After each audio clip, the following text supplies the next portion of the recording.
Hello, ubani ko ninyo mga tumi og home day po kay mamalit mi og yuta para sa akong garden ug nga ako sambahan na mo palit siya og graba para sa among driveway. Unya pag-abot nako ang bulak jud maoy ni damag kanako una kay mao jud na ang pinaka entrance nya ningon akong bana nga ngadto mi didto para lang sa yuta og sa graba dili para sa bulak tungod ka wala pa ko'y budget ana maybe next year so kay masunurin matang asawa di na lang pud ta mamugos diba basta walay budget dili na lang jud ta mamugos kay magkautang-utang pa ta unya pag humana mog palit na uli na dayon mi ug ako na dayon ang gipang butang ang yuta sa ligid kana nga ligid gikan na sa among sakyanan guys nga kanang inilisan na namo wala na namo gigamit kay mga nipis na kaayo.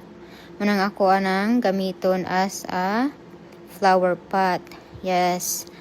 Ako anang tamnan og bulak. Munang useful jud kay na inyuhang mga daan nga ligid. Kung kinsa man tong mga naay daan nga ligid dire, ihatag nako tungod kay useful jud kay na para nako. Nya ako ara na siyang bahin-bahin dira ang yuta parang maigo jud siya sa 5 ka bukligid nga ako ang tamnan guys kay ang ako ang yuta na napalit pulo ra man na kabuok 5 ka ground soil o 5 pod ka potting soil ako ra na siyang gimix mo nang ako ara jud ang gitansya dira unya sakto pod kaayo kay gitagaan ko og bulak sa mo ang friends nga gikan sa church iyaha daw nang iyaha nang gipang ibot ang uban tungod kay perte ng kadaghana na iyahang gihatag sa ako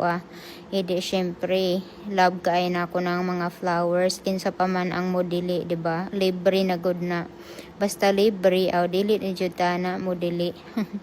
unya nindot pud kaayo nga mag work sa gawas karon kay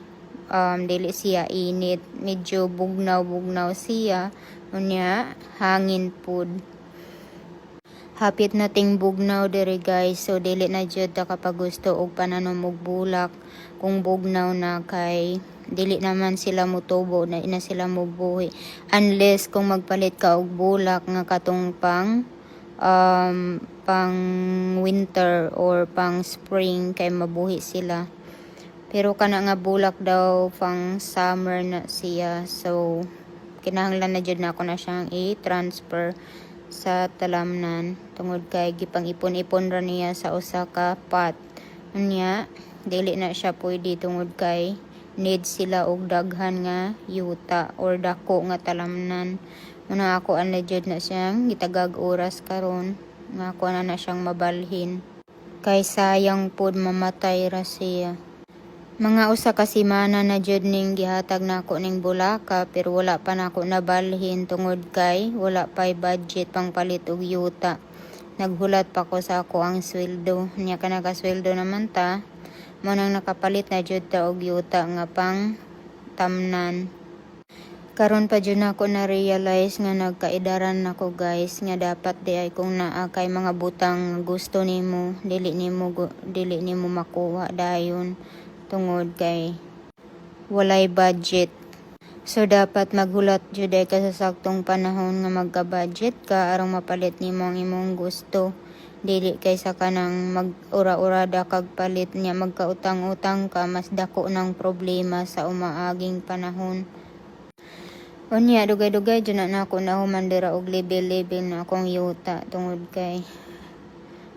dagko man gud na ang ligid niya mao na ang bulak guys ambot dugay unsay tawag ana dire pero kung sa ato ana kay murag saging lagi na ang tawag nato sa ato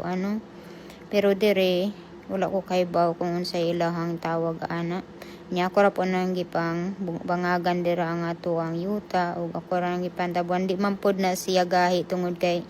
ang yuta dili man jud na gikan sa ground ato ra man ang gibutang dira. So that's it for today. Thank you for watching. I hope you guys have a good day. God bless.